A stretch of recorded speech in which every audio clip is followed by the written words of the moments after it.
ଆସିଛି ସୁଯୋଗ ପ୍ରଭୁ ନାହାନ୍ତି ତ ତୁମ ପରେ କ୍ଷୁଧ ଖ୍ରୀଷ୍ଟଙ୍କୁ କର ହେ ତ୍ୱରିତେ ସାକ୍ଷାତ ଶେଷ ବିଚାରର ଦିନ ଯେ ନିକଟ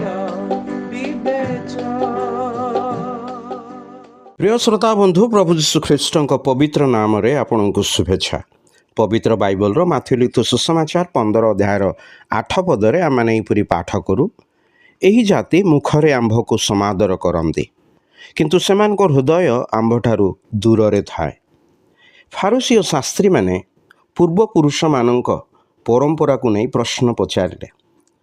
सेतेबेले प्रभु यीशु सेमानक व्यवहार हेतु सेमानकु कपटी बोली कही जिसाया भविष्यत वक्ता भाववाणी सेमानकु प्रयुज्य करी कहिले, एही जाति मुखरे आंभ को समादर करती किंतु सेमानक हृदय आंभ ठारू दूर रे थाए। एही जाति अर्थात फारूसी और साधुकी मानक भलिया जाति अर्थात जो माने समाजर उच्च पदवीधारी पुणी साधारण लोकों ठारू सम्मान खोजी थांती।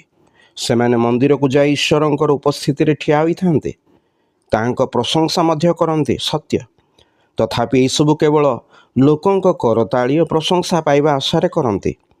निजको बड़ भक्त बोली देखाइबा पई दीर्घ प्रार्थना उच्च स्वर रे करि थांते, जेपरि ताहा सुनी लोके सेमानक प्रशंसा करिवे, मात्र सर्व प्रकारे सेमाने ईश्वरंक ठारू दूर रे रहंती। कारण सेमानक व्यवहार चालीचलन कथा द्वारा सेमाने साधारण लोकों उपरे बड़ बड़ बोझ थुअंती। जी के ईश्वर निकटवर्ती हुए से नम्र मना और दीन हब, जहाँठारे ईश्वर संतोष पाती। एथिपाई फिलिपिय मंडलीर विश्वासी मानक पाउल कहती, ख्रीष्ट जीशुंकर जेपरि मन थिला तुम्भमानंकर सेहीपरि मन हो, अर्थात से ईश्वर होई सुधा आपना को शून्य कले, मनुष्य सदृश होई मनुष्यर मुक्ति निमंते क्रूसरे बलिदान हेले, पुणी तृतीय दिन रे मृत्युरु उत्थित हेले। जेपरि जे केही तांकठारे विश्वास करे से पाप क्षमा और परित्राण प्राप्त हुए। आपण मध्य जेपरि प्रभु यीशु ख्रीष्ट को प्रभु और त्राणकर्ता रूपे ग्रहण करी पाप क्षमा परित्राण प्राप्त हेबे, एथिपाई ईश्वरंक ठारे आपणक पय आमरे प्रार्थना।